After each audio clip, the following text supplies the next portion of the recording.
আমি যতই ভাবি না কেন অ্যাডভান্স ছাড়া কাজ করব, কিন্তু কিছু কিছু মানুষের জন্য আমার অ্যাডভান্সটা নিতেই হয়। Hello everyone, welcome back to my channel. সবাই কেমন আছো? আশা করি সবাই খুব খুব ভালো আছো, আর আমিও খুব ভালো আছি। সত্যি বলতে আজকালকার মানুষের মানুষত্ববোধ যে কোথায় চলে এসেছে সত্যি জানা নেই। অর্ডারটা কনফার্ম করার পরে যেদিন অর্ডারটা নেওয়ার কথা, কেকটা নেওয়ার কথা, সেদিন আমাকে মেসেজ করে বলছে, দিদি আমি কেকটা নিতে পারবো না, অর্ডারটা ক্যান্সেল করে দাও। এটা কেমন কথা তোমরাই বলো তো?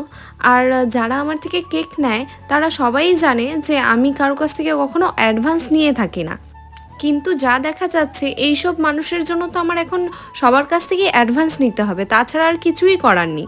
যাই হোক, তোমাদের সাথে কথা বলতে বলতে আমার এই কেকের ডেকোরেশনটাও কমপ্লিট হয়ে গেছে। এটা একটা 2 পাউন্ড 2 টায়ার কেক ছিল, এগলেস কেক। তোমরা দেখে জানাও যে তোমাদের কাছে কেমন লেগেছে। আর যদি তোমরা তোমাদের স্পেশাল দিনে আমার কাছ থেকে কেক অর্ডার করতে চাও তাহলে স্ক্রিনে দেওয়া নাম্বারে আমার সাথে কন্ট্যাক্ট করে নিতে পারো। আজকের জন্য ভিডিওটা এতটুকু। যদি ভালো লেগে থাকে লাইক কমেন্ট শেয়ার করতে ভুলবে না। দেখা হচ্ছে আবারও নতুন কোনো কেক ডেকোরেশন ভিডিও নিয়ে।